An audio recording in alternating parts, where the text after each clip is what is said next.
nombre es Tensi, estoy aquí con Jesús Amaya. Bienvenidos a este canal de YouTube. Hoy vamos a darle continuidad a la segunda parte de esta entrevista. Nos quedamos en cómo empezó tu etapa como predicador. ¿Cuáles son tus experiencias? ¿A qué edad empezaste? ¿Cuál fue tu primera predicación? ¿Sí te acuerdas? Sí, me acuerdo. Mi primer predicación fue poco después de que me bauticé. Yo creo que ¿Te bautizaste a los 13 años, antes de los 14 años de edad. Entonces, yo creo que fue un poquito antes de los 14 años. O sea, mi primera predicación fue cumplidos 13 años para cumplir 14 años de edad. Era pues un adolescente. Entonces, fue algo muy curioso porque en aquel tiempo llegó Salvador del Fierro ahí al área de frontera Monclova, San Buena a predicar, y él se interesaba mucho por los jóvenes. De hecho, él fue el que inició las reuniones regionales de jóvenes y la reunión nacional de jóvenes también de México, él la inició. Entonces, él promovía mucho esta reunión para que conviviéramos. En aquel tiempo, pues éramos muy poquitos jóvenes y él se interesaba mucho en el contacto entre jóvenes de varias congregaciones. Para él era muy importante. Y entonces, pues yo asistía, aunque no me gustaba mucho, ¿verdad? Porque yo era muy retraído y no me gustaba mucho así convivir. Entonces iba pues porque tenía que ir, ¿verdad? Entonces, no me gustaban. Entonces, ya cuando se desarrollan esas reuniones, me acuerdo que Chava o Salvador, ¿verdad? Él quería hacer las reuniones más atractivas para que nos conociéramos, para que conviviéramos entre diversas congregaciones. Y después de una reunión, o de las reuniones, él preguntaba, bueno, jóvenes, ¿qué quieren hacer? ¿Quieren jugar básquetbol, voleibol, vamos a una plaza? Así no, por eso era pecado, ¿verdad?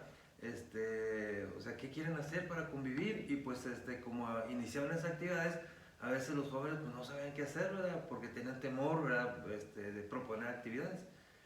Y en una de esas reuniones, al final Chava se para y dice, bueno, esta reunión es de ustedes, jóvenes. Digan qué quieren hacer para mejorarla, para que sea más atractiva para ustedes.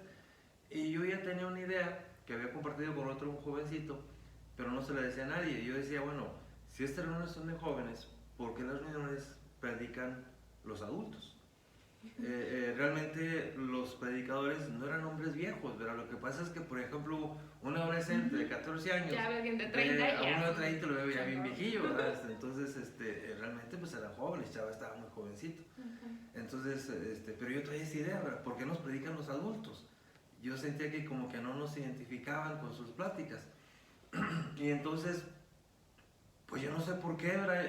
Son de esas decisiones que marcan la vida de uno y uno no sabe en el momento que las decide. Como cuando compré mi guitarra, yo no sabía cómo iba a cambiar mi vida. Y en ese momento yo no sabía lo que iba a cambiar mi vida. Entonces, pues a mí no me gustaba preguntar, ni colaborar, ni participar. Y yo no sé por qué levanté la mano, era algo inusual en mí, era que levanté la mano. Y entonces Chava me dice, sí, Chuy, ¿qué opinas tú? Y le dije, bueno, ¿por qué si estas reuniones son para nosotros los jóvenes, por qué nos predican los adultos? ¿Por qué no nos predican jóvenes, no ustedes, los adultos? Entonces los predicadores siempre iban a las reuniones, estaban atrás, porque estaban atentos a ver qué hacíamos. Sí. Entonces yo sentí como que la pregunta causó mucha tensión, incluso a Chava, bueno, no se molestó, pero le causó tensión. Entonces, o sea, ¿por qué predican los adultos? A mí me gustaría que nos predicaran los jóvenes. Entonces Chava se queda así pensando y entonces me dice, entonces tú quieres que los jóvenes prediquen. Le digo, pues sí, que ellos nos prediquen, los jóvenes, no los adultos. Dice, muy bien, me parece muy buena tu idea, Chuy. ¿Qué te parece entonces el próximo mes predicas tú? Eran reuniones mensuales. Yo me quedé sorprendido y dije, no, pues ¿cómo? O sea, ¿para qué hablé?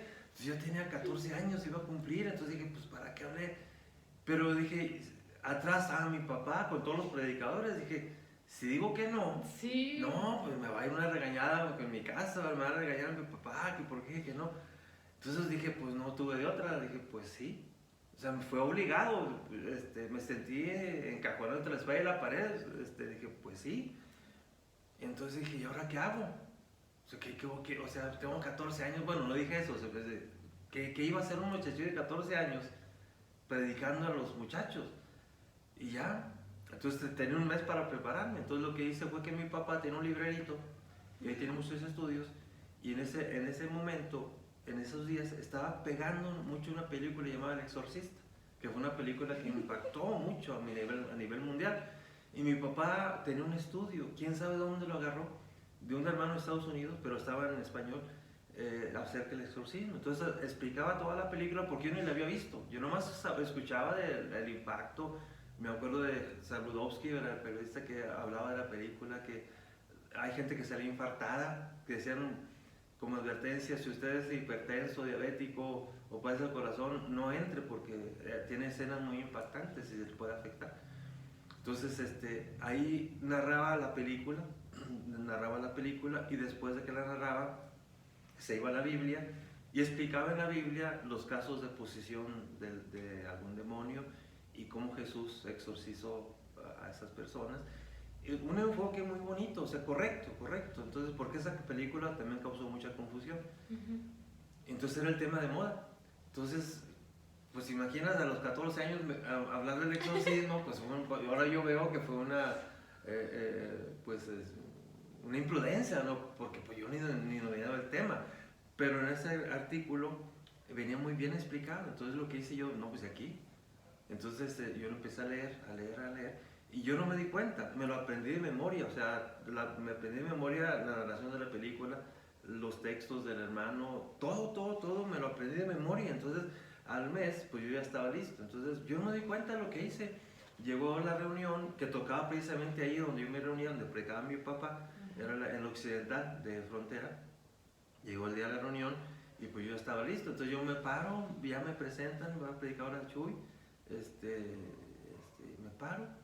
Y yo realmente yo no me di cuenta, yo me paré con mi Biblia, mi estudio a un lado, yo empecé a hablar, pero todo de memoria, o sea, todo de memoria, las citas, todo, yo así me desenvolví. Y los muchachos se quedaron sorprendidos, pues sobre todo porque pues yo acá abajo del púlpito, yo no convivía, yo no hablaba con ellos, yo apartado, yo iba a fuerza. Entonces cuando me ven ahí, me ven muy diferente. Y los predicadores estaban atrás escuchándome y pues a todos les quedó muy agradable la predicación. Y esa fue mi primera predicación. Y ya la segunda vez, yo me acuerdo, ya el tema no me acuerdo, ¿verdad? Pero de ahí empezaron a invitar a puros jóvenes, reuniones de jóvenes. Y el segundo que me invitó, esa fue la primera, la segunda fue en San Buenaventura. Ya no recuerdo cuánto tiempo pasó, pero ahí estaba el hermano Ismael Hernández, el predicador, y me escuchó. Y después se acercó conmigo, me dijo, oye, me gustó mucho, cuando me toque a mí la de jóvenes, quiero que tú prediques. Y yo digo, pues, ¿cómo voy a predicar? O sea, yo es que realmente yo no quería predicar, pero pues yo no puedo decir que no, porque después uno se da cuenta que es vocación, o sea, es Dios te llama. Y aunque uno no quiera, si Dios te llama, si uno no es rebelde, uno hace la voluntad de Dios. Y esa fue mi segunda predicación, más bien la segunda ocasión fue en San Buenaventura, que el hermano Ismael me invitó. Y después me comentó que le había gustado mucho la predicación. Y así empecé, y desde ahí hasta hoy. Sí. Hasta hoy todavía que me gusta mucho con los jóvenes el matrimonio. Muy bien. ¿Y algún momento que hayas dicho, bueno, este momento ha sido muy difícil y por compromiso, porque ya estás ahí, tienes que salir a predicar? ¿Has tenido como momentos difíciles al momento de predicar? Pues sí, ha habido muchos, pero yo me acuerdo así muy bien de dos momentos. Los años no los recuerdo porque yo soy muy malo para las fechas, pero uno fue hace años en Acuña, me invitaron a predicar a Acuña, entonces yo viajé hasta Acuña, son como 12 horas de viaje por camión, y llegué el día en que íbamos a empezar la predicación. Llegué, yo recuerdo que como a las 12 del mediodía, y en la tarde comenzamos, como a las 7 empezábamos la campaña. Y llego y ya me ubican donde voy a descansar, me invitan a comer y me dicen, pues ya me llevan a donde voy a hospedarme. Y generalmente es con una familia, me recuerdo que fue con un familiar que tengo ahí de los Amaya, que estaban ahí en Acuña. Y me hospedé y después de comer, pues a descansarme, a relajar y estudiar un poquito para repasar lo que voy a predicar.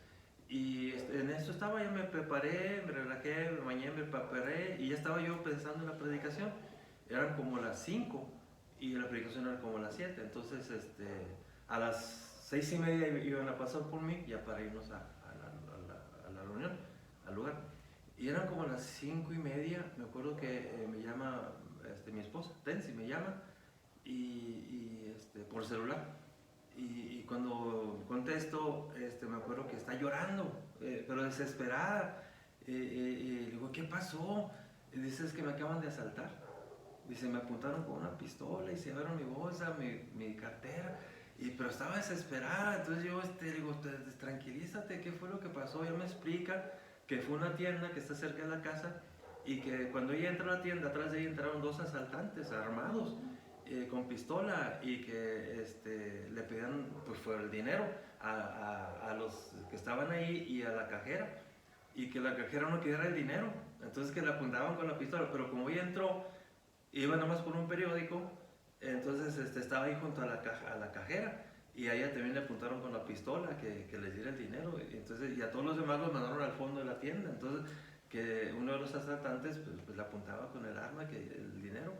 Y pues te imaginas si el asaltante va muy nervioso, si se les da un disparo, Sí. pues lo hubiera herido. Y que mi esposa estaba así, toda en shock, que no sabía qué hacer, que no sabía cómo darles el dinero. Y cuando les dio la cartera, que ella dijo, bueno, pues ya me voy. Y que el asaltante dijo, no, ¿cómo que ya se va? Y que vámonos, la metieron al fondo y a todos al suelo. Y que la cajera, que no quería darles el dinero, y que todos los demás, señora, denles el dinero, porque nos dan aquí a hacer algo. Y entonces, pues ya por fin se fueron los asaltantes y mi esposa pues salió ahí llorando, o sea, pues está muy asustada. Entonces me llama y le digo, pues tranquilízate. Pues yo, ahí fue donde, de las dos veces que me pregunté, pues qué ando haciendo yo fuera de la casa predicando, o sea, dejando a mi familia. Y dije, no, mira, tranquilízate, vamos a orar. Le dije, me acuerdo que le dije, mira, porque ella estaba muy asustada porque decía, es que se llevaron mi cartera, el dinero, pues eso qué, pero ahí iba mi tarjeta, pero aparte van las identificaciones, el teléfono, la dirección. Sí, pueden ir a seguir, porque en aquel tiempo había mucha violencia, entonces a extorsionarnos o no sé. Y le dije, no, pues mira, vete a quedar, agarra a las niñas, son mis hijas y váyanse con tu mamá allá a dormir. Y en estos días mientras llego, o sea, apenas era viernes, íbamos a empezar la campaña, era viernes, sábado y domingo, regresaba hasta el lunes y pues eran 12 horas de viaje, de regreso. Y dije, pues vete y ya, ya colgamos y pues yo me sentí muy mal. Y ya de ratito llegó por mí. Y vamos a predicar, pues vamos. Yo nunca les dije nada, los de a la iglesia nunca les dije nada, pero sí llegué a predicar y pues tenía que predicar y pues a predicar. Entonces ya es un momento muy, muy difícil. ¿Cómo tengo que predicar? Y me acaba de llamar mi esposa y con esa situación tan complicada. Y tan lejos, ¿cómo le hago? No podías hacer nada. No podía hacer nada. Y la otra fue todavía más lejos, andaba por Ensenada. Me había invitado a predicar al hermano Franco y estaba con él y me espero en un hotel. Entonces, para ese viaje es todo el día. Había viajado de Torreón a Monterrey en camión, de Monterrey a Tijuana en avión y de Tijuana a Ensenada en carro, creo que fue por mí el hermano. Así es que era casi todo el día de viaje, había llegado muy cansado. Y el primer día siempre me desubico mucho por el horario, son 2 horas de diferencia. Entonces el primer día siempre pues predico y me dice, hermano, por ejemplo, la predicación es a las 8 de la noche, pero para mí ya son las 10 de la noche, en mi reloj interno son las 10 de la noche. Entonces terminamos a las 9:30 de la predicación y después vamos a cenar, pero para mí ya son las 11:30. Entonces cenamos a las 10 para ellos, pero para mí son las 12. Y me van a dejar donde me voy a dormir a las 11, pero para mí es la 1 de la mañana.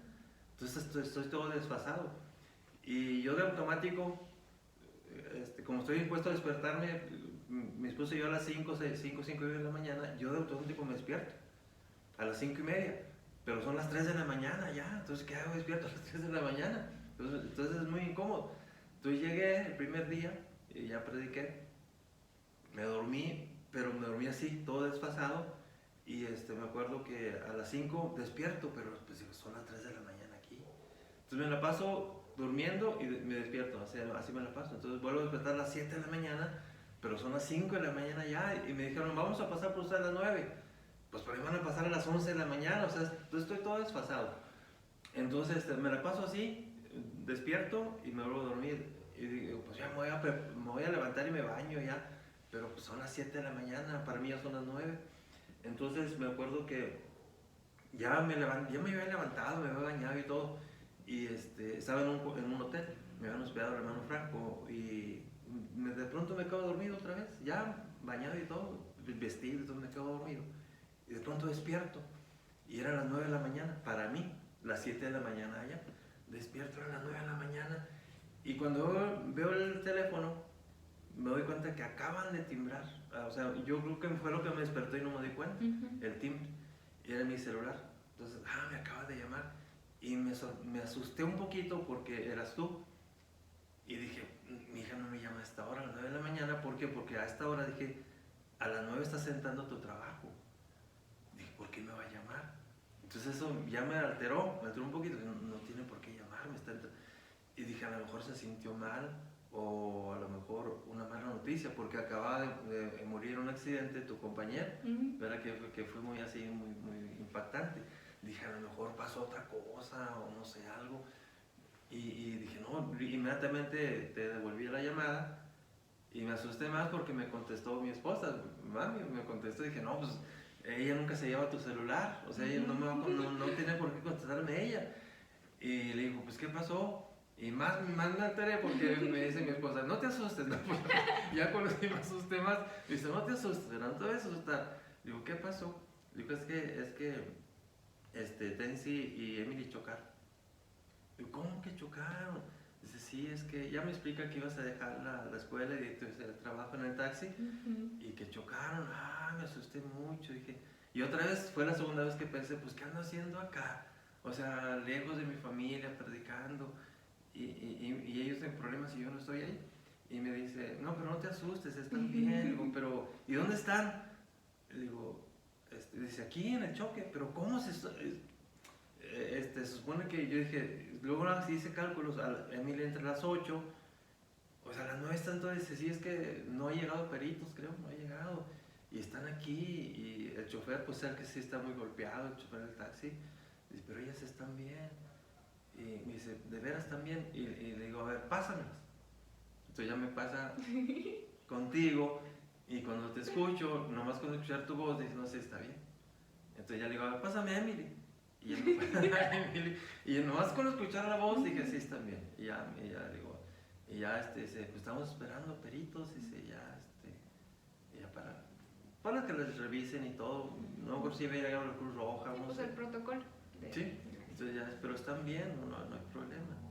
Y ya colgamos y ya me acuerdo que me quedé muy preocupado, creo que me puse a orar.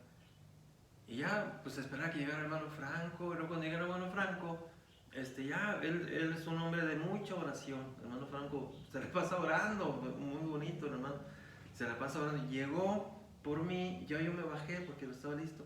Y llegando, me dice, hermano, ya llegué, vamos a orar porque llegué. Ya empezamos a orar, y luego ya platicamos cómo estábamos bien.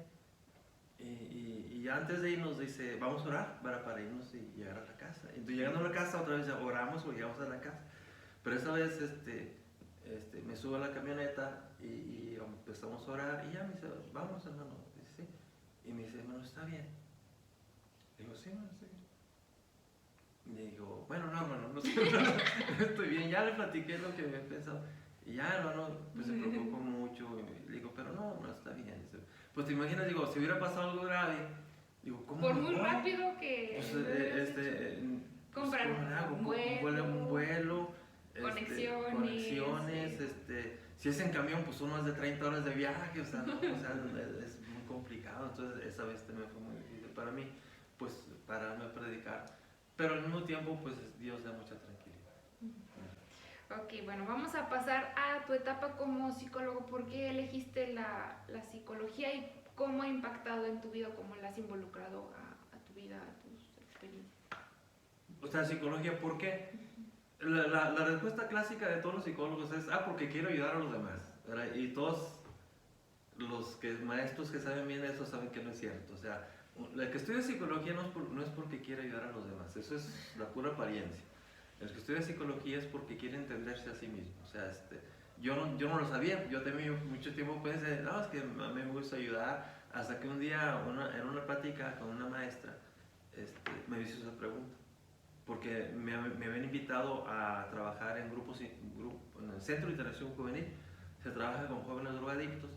Entonces la maestra, la directora, era una señora muy inteligente, fui con ella a platicar a una entrevista, ella para que me analizara mi personalidad, y una pregunta que me hizo fue esa.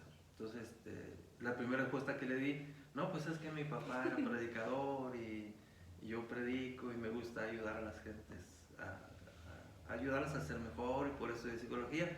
Y se me queda mirando la maestra. O no más. Y me dice, dime la verdad, ¿por qué estudiaste psicología? Y entonces yo me quedo pensando, digo, bueno maestra, la verdad, pues es que me quería entender a mí mismo. Y me dice la maestra, qué bueno que me contestaste eso, dice, porque esa es la verdad. Si tú hubieras insistido en que estudiaste psicología porque quieres ayudar a los demás y todo eso, aquí hubiera terminado la entrevista, dice, porque eso no es cierto.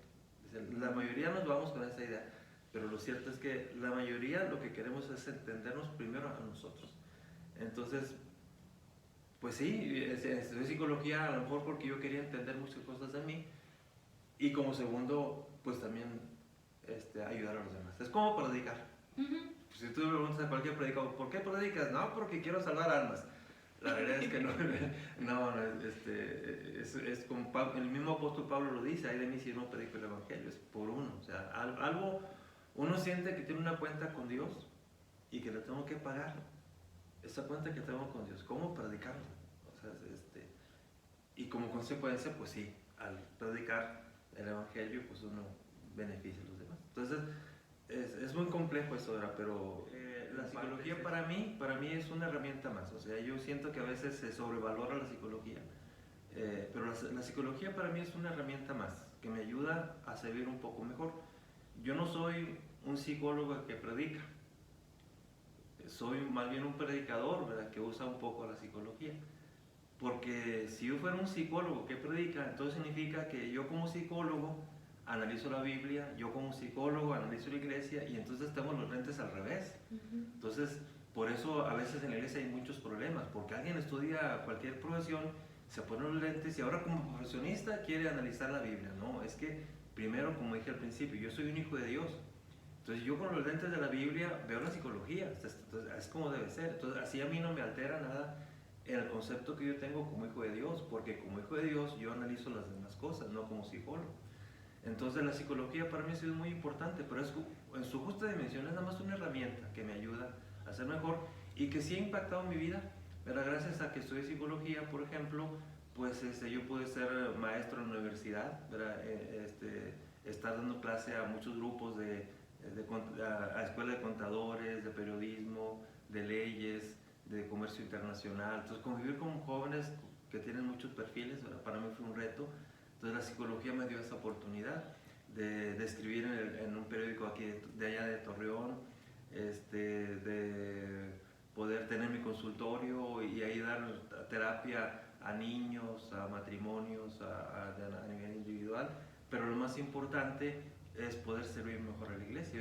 Todo eso que la psicología me ha dado, a mí yo lo he visto como una herramienta más, como un accesorio para ser mejor como miembro de la iglesia y como predicador. Entonces sí me ha ayudado.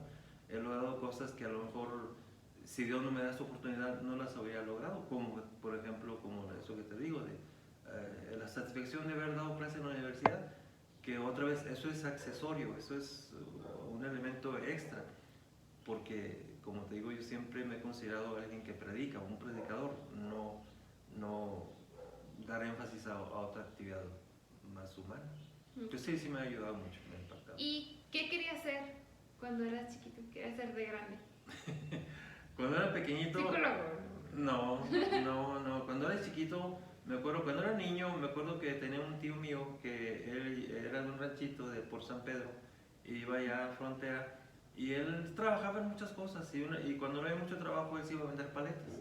Entonces yo me salía y vendía paletas en frontera, en las calles de frontera andábamos vendiendo paletas yo con mi tío.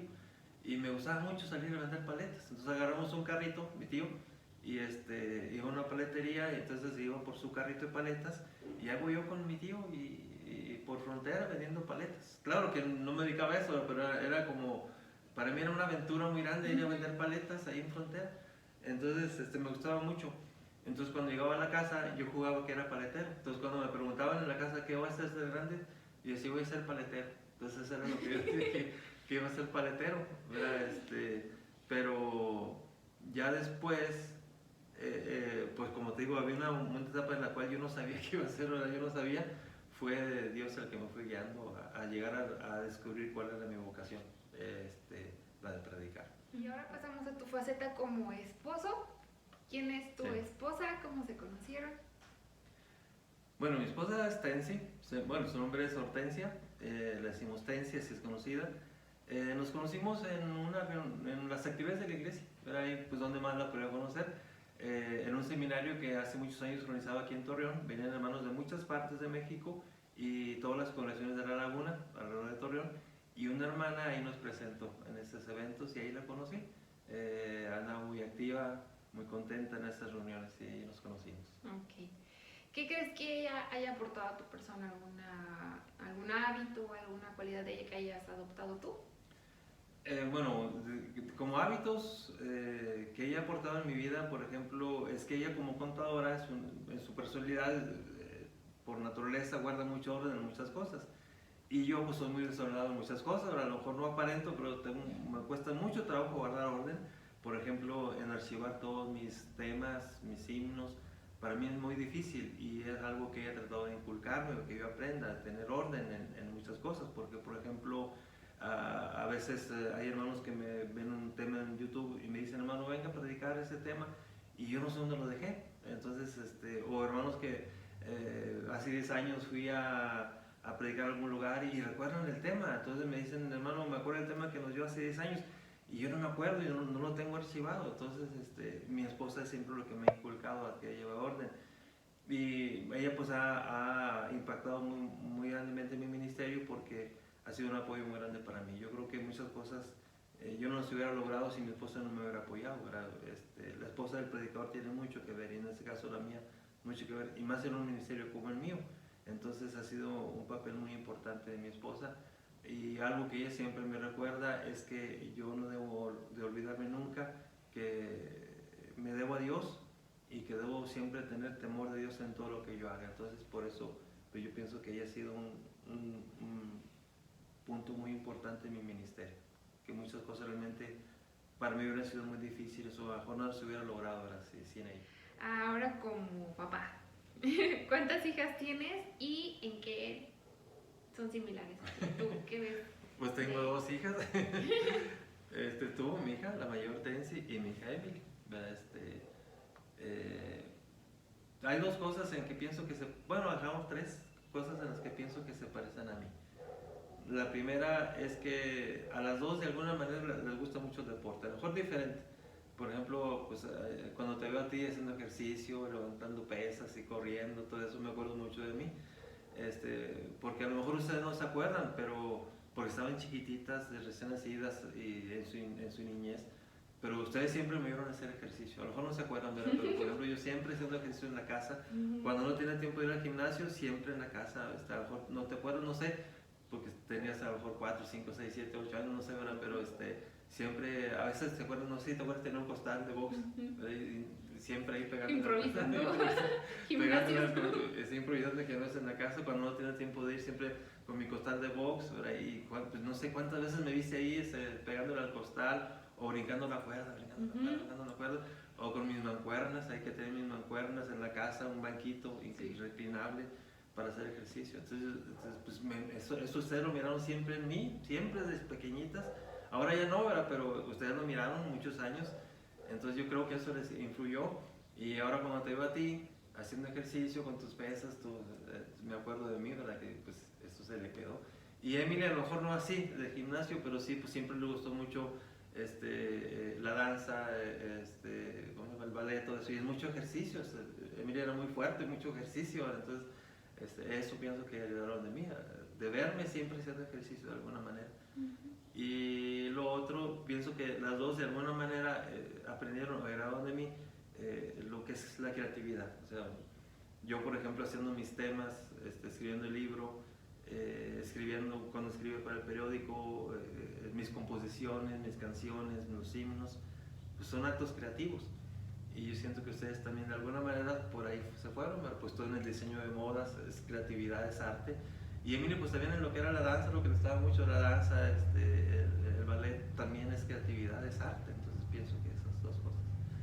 Y lo más importante pues yo pienso que es el respeto a Dios, ¿verdad? Que, pues ustedes siempre me miraron leyendo algún libro, siempre leyendo, y pienso que también eso le agradaron el respeto a Dios. Ahora tu faceta como abuelo.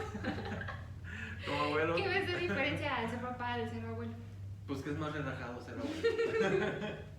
Ser papá para mí era muy estresante porque me preocupaba mucho cuando se enfermaban ustedes, aunque fuera de un catarro o cuando estaban chiquititos así de la gripa, de su pancita, yo me estresaba mucho, me preocupaba mucho, hasta me enfermaba yo, o sea, de verlas así. Y eso que fueron cosas bien simples, nunca se me enfermaron de algo así grave, ¿no? Pero sí es muy estresante, o sea, para mí es sentirme responsable. Y como abuelo, pues, pues la quiero mucho a Bárbara, pero pues no me preocupa tanto, o sea, que se preocupen los papás, o si se enferman. Sí me preocupa cuando se enferma la niña, pero ya pero es diferente. es muy diferente, porque sé que yo no soy responsable directo, o sea, entonces se disfruta mucho, y aparte porque como que en la niña, en Bárbara, las veo sintetizadas a las tres. Yo veo a las tres, ¿verdad? Cuando nació y cuando veo que se sonríe, pues yo miro a la abuela, a mi esposa, y ahí la veo. Pero cuando es chiquitita, pues me acuerdo mucho de Emily, porque de alguna manera se parece mucho. Pero también se parece mucho a ti, ¿verdad? Todos te lo dicen, ¿verdad? La ven, que está muy linda tensa. Entonces, cuando veo a Bárbara, pues yo veo a las tres ahí en una sola. Y por eso es muy bonito. Bueno, y ya para finalizar, en la actualidad, ¿qué logros que has tenido crees que han sido los más trascendentes? ¿Qué legado has dejado? Sí. Pues el legado, por ejemplo, mis predicaciones, mis clases, mis seminarios de matrimonios, que más ahora que algunos se graban en YouTube, lo suben, yo ni cuenta me doy. A veces estoy dando un seminario y no me doy cuenta cuando están grabando, hasta que alguien me dice que miró los temas. Entonces ese es el legado, los temas que voy a dejar, más ahora como digo en YouTube, ¿verdad? Que lo están subiendo, este canal, ¿verdad? Que ahí se va a quedar, no sé hasta dónde voy a llegar, pero ahí se va a quedar, mis temas, el libro que saqué de los seminarios que daba de matrimonios. Yo pienso que algo muy importante para mí, cuando era joven yo quería ser un predicador diferente, yo quería que la gente me dijera, predica diferente. Ahora ya no, ¿verdad? A eso ya no me interesa. Ahora, si alguien ahora me viene y me dice, oye, tú predicas diferente, a mí eso ya no me interesa. Antes sí, me hubiera gustado mucho, pero ahora yo pienso que más que eso es ser un predicador consagrado a Dios. Y que lo que yo doy en una plática, en una predicación, no es información. Porque yo puedo pararme a dar mucha información de lo que he leído, de lo que he visto, pura información, pero no formo a las personas. Entonces a mí me interesa formar, ayudar a la formación de los cristianos. Entonces eso es muy importante para mí. Y el libro que he escrito del matrimonio tiene esa intención, ayudar a formar a los hermanos, que lo que ya encuentren no es información, sino que son conceptos que les ayudan a su vida cotidiana. Entonces son los legado, mis temas, el libro, pero yo creo que el más importante son los himnos. Yo empecé a escribir himnos cuando era muy joven. Yo no sabía realmente lo que Dios tenía para mí, nunca imaginé tener los himnos que ahora tengo más de 150 himnos, y el legado más importante creo que va a ser ese, porque esos himnos se van a quedar, y creo que el legado más importante es el himnario que saqué. Para mí es muy importante el himnario, porque incluye solamente composiciones mías que son de un cristiano para la iglesia de Cristo. Yo hubiera podido hacer un himnario agarrando himnos de otras partes, ¿verdad? Pues eso es fácil, para mí hubiera sido fácil, y es bueno que alguien lo haga, ¿no? Que si alguien toma himnos de otras partes, de otras fuentes, de otros grupos religiosos, pues lo puede hacer, porque tiene un mensaje. Pero para mí eso no era mi intención. Para mí mi intención era un himnario de un cristiano, de la iglesia de Cristo, y solo para la iglesia de Cristo. O sea, ese es mi legado. Y es el primero. Y es el primero, sí, es el primer himnario con himnos solo de la iglesia de Cristo y para la iglesia de Cristo, ¿verdad? Entonces, para mí eso es lo importante, porque cuando yo era niño, yo crecí escuchando muchos himnos, pero un día descubrí que esos himnos no eran de cristianos, eran de grupos religiosos, principalmente bautistas, metodistas, y me di cuenta que no eran de nosotros. Y una nación se caracteriza por sus canciones, por su música.